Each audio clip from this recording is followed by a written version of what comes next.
Does this sound familiar? So, where are you going? East. East? East. But all my content is to the west. You know, where the rest of Barovia is. Now I'm kind of screwed. My choices are to invent a whole new adventure to the east, or forcibly turn the players around, basically railroad them. Aha! You've overprepared! Or some of you might say, aha! You've underprepared! Do those terms even mean anything at this point? I think the true problem is the fact that your session is starting with this conundrum and not ending with it. Over and under preparation are symptoms of a certain style of prep. I actually believe that out-of-universe session pacing can solve basically any problem a DM could ever have with player agency. Welcome to Mystic Arts, where railroads are for cowards and sandboxes are for procrastinators. My name is Daði, I'm a professional writer and director, and I've been DMing for over 10 years. I only ever prepare one session ahead of time, and I think you should do the same. From what I've seen, the fundamental gameplay loop of a TTRPG session is this. The players find themselves in a situation, something that can be phrased as a dramatic question. They tackle it however they want to, usually through combat. Other options are also available. This usually creates a different situation, which leads to a cliffhanger, and in the next session, we pick it up where we left off. The players find their own solution, create another situation with another cliffhanger, and so on and so forth. This is a gameplay loop. Each section with setup and gameplay of its own. A long session might include a few loops, but eventually the players find themselves heading into a situation that they don't have the time to solve tonight. So we have to pick it up next time. As a DM, if you're prepping multiple sessions ahead of time, you're inviting yourself to solve problems with railroading in order to keep your prep the way you had it in your mind. So I guess that's how you solve railroading. Start each session with a situation based off of where the players last put themselves last time. In that sketch in the beginning, if the players had started heading east well into the second half of the session, this wouldn't have been a problem at all. The DM would have spent the last 30 minutes of the game session heading in that direction with some spooky descriptions of encroaching mist and a cliffhanger revealing a mist monster, a horrible monstrosity that lives in the mists of Ravenloft. And that's where we'll pick it up next time. Now, the next session has a dramatic question. Can the players make their way through the mist? To answer the question, show up next time. As the DM, this is easy. You just run session after session of dramatic questions like this until the last question is, can the players kill Strahd? And bam, that's a campaign, one session at a time. I think the game session is the best unit of measurement for a campaign. It's really the only one that matters. Because if you nail it, almost everything else slots right into place. I mean, you could think in terms of adventure chapters, or maybe character levels, or even months or years played, but those are all so much more nebulous than the simple format of sessions. As a storytelling medium, RPGs have most in common with TV shows. There are series, seasons, and episodes, or campaigns, adventures, and sessions. Character levels, they're nebulous. Players might level up every session, every other session, or at an irregular rate. Months or years are unreliable because your group might only meet once in a blue moon under clear skies when Mercury is in Gatorade. Adventure chapters are wonky too. Some adventure books have chapters for a single session, like the Chardalyn Dragon in Icewind Dale, whereas other chapters are 100 pages long. So, our episodes are our sessions. Of course, RPGs differ from TV shows in that we DMs have players, and they'll write the story as much as you do every session. But that's good. That's why I love RPGs. But notice, that's really the only time the players can write the story, during play. You, the DM, can prepare all kinds of content and present it during the session. But that's the rhythm of the game. The moment your session begins, and you present your content, your direction, your players have an unwritten but inexorable right to take your precious content and suplex it into the shape they want. That's kind of their job, and I think it would be morally wrong to deny them that joy. So I'd argue the session is the medium in which your prep meets their whim, that head-on-head collision of creativity, your content versus their whim. That's the game you're playing. Wasn't I saying this last week? That's the session.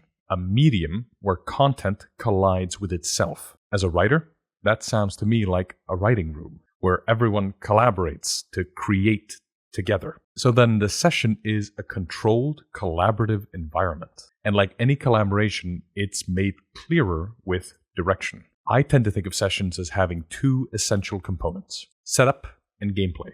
I've talked about this before, but the short version is this. When you're in setup, your job as the DM is to make the stakes of the game clear to your players. When you're in gameplay, your job as the DM is to let your players solve the problems of the setup the way they want to. Let them suplex it. You can loop from setup to gameplay multiple times in a single session. A dungeon crawl, for instance, does one followed by the other every time you enter a room. Another way to think of it is that the setup is the DM's part of the game, whereas the gameplay is the player's part of the game. Both sides influence the other in the form of session after session, but each component belongs more to one side of the DM screen than the other. So when I start prepping a session, I start with the setup. What is tonight's game about? What type of session is it? Dungeon crawl, blah blah. I try to figure out the dramatic question. Can the players ...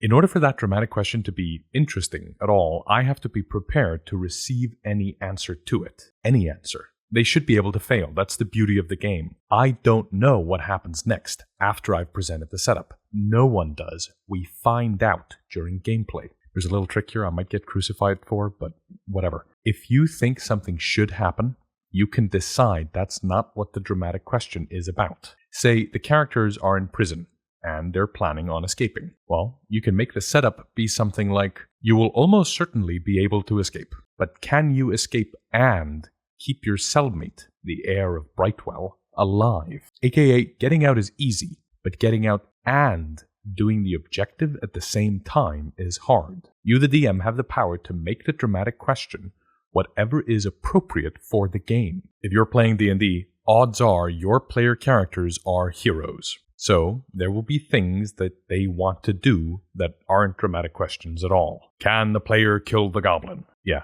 they can. Can they kill the goblin before the goblin steals the baby it's going to eat? Now we're asking dramatic questions. This is where stuff like combat objectives come in. You can really play around with them. I think it really is that simple. Have a dramatic question for a session. Run the session and see where things go. Let the players answer your question. And then, you don't know what happens next. You have to run the next session. That's your loop.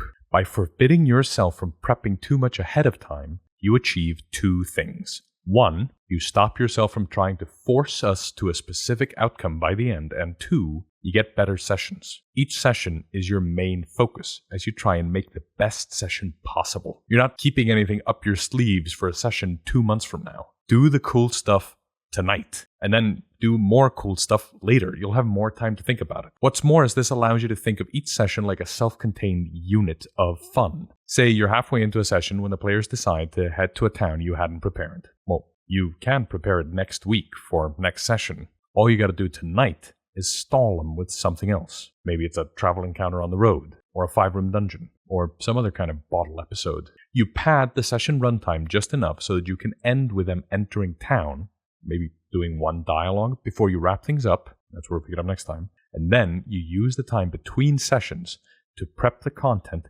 necessary to run the town next week. Maybe you realize that this session hasn't been about anything, so you trim some of the padding to get to the dramatic question earlier during the session. You cut to the setup, cut to the fun, and then rejig your prep so that your prepped encounters can come at the end of the session. Or you leave them for next week, basically chucking them back into your backlog until you find the appropriate time to deploy it. Basically, I think you should put the session front and center in your mind. It's the content you're delivering anyway. No matter how intricate your world is, if it doesn't come up at the table, it doesn't matter. Your session is the vehicle that delivers the game to your players. It is the measurement of their enjoyment. Did they have fun playing tonight or not? So, prep one session at a time and make it as fun as you can. Leave it all out on the table and don't hold back. In my current long-running, multi-year campaign, the plan is to still be playing it years from now. And every session, I drop hints and seed possible future adventures. I hook things into other regions, schemes, characters, NPCs, and more. My players will talk amongst themselves about when those hooks may come to fruition. They theorize about what I'm hinting at, but I have no idea what I'm hinting at. I don't know how those hooks will manifest or when they'll come up again or if they have to be cut for time. but I don't worry about it. That's not my job at the moment. When I'm running a session, my job is to run that one session. If I have an amazing idea that can be done in that week's session, I will put it into that week's session. There is no good reason not to do the dope shit immediately. By the time the future sessions come around, you will have had new dope ideas for new dope shit. Just trust yourself. If my dope idea cannot be done immediately, I write it down and move on to think about what I can do that week instead to prep that one session. Sometimes prepping a great session doesn't mean writing more. It just means having the right tools at hand and letting others do the work for you. That's where today's sponsor, Czepeku, comes in. They've built a massive fantasy map library full of battle scenes, scenic backdrops, and tokens, all professionally illustrated and ready to be dropped into your game, whether your players go east, west, or somewhere you can't even name. They will have a map for it. Czepeku offers 3 separate subscriptions, maps, scenes, and tokens, but if you want the best value, check out their Fantasy Maps bundle. It gets you all 3 for the price of 2. It's a huge time saver for DMs who want their world to feel rich and immersive without spending hours drawing every corridor themselves. There's a link in the description and the pinned comment. Take a look.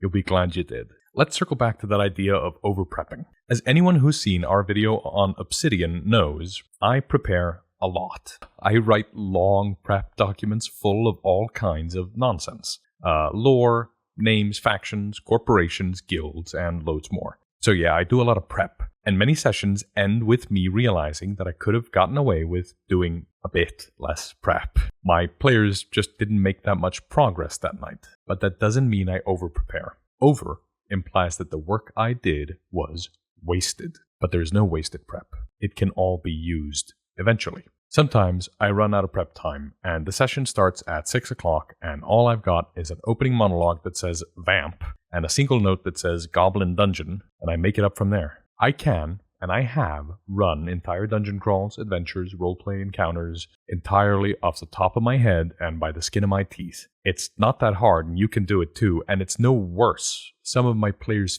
favorite sessions I ran ad hoc. It's a lot of fun. As I've said in a previous video, running while you have nothing prepared is a great way to train yourself to become a better improv DM, a skill you'll only appreciate more and more. I also feel like I should clarify, I tend to think of session prep as separate from world building or campaign plotting. I don't mind sitting down and writing an idea of what I think the factions of my world are doing or what the chapters of my homebrew campaign might look like, but that's not session prep. They're just my thoughts on structure, formalized in text. I don't think it's any different written down versus just in my head, because I know that every time I open that campaign plotting document, I'll rewrite the whole thing. My vague ideas for what the campaign will be, like 1 year from now, changes a little bit with every session we play. And that shouldn't be surprising because the players will play the game during a session. And if you're doing this whole collaborative storytelling thing correctly, well, they'll change the entire nature of the campaign with their actions. As they should. It's their game. So no, prepping only one session ahead of time doesn't mean you can't have an idea for a campaign.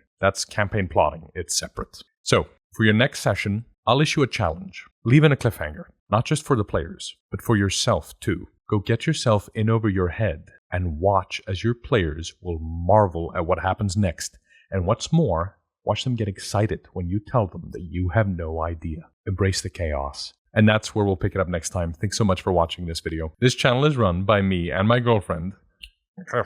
And if you want to support us directly, consider joining our Patreon. This video was voted on by our apprentice tier patrons as the video they wanted to see in June. If you want to have direct input into what kinds of videos we make, come check out the Patreon and support us directly. If you're feeling especially generous, you might like the video, comment, share, or subscribe and hit the bell to be notified when we release new videos. Until next time, keep studying the mystic arts.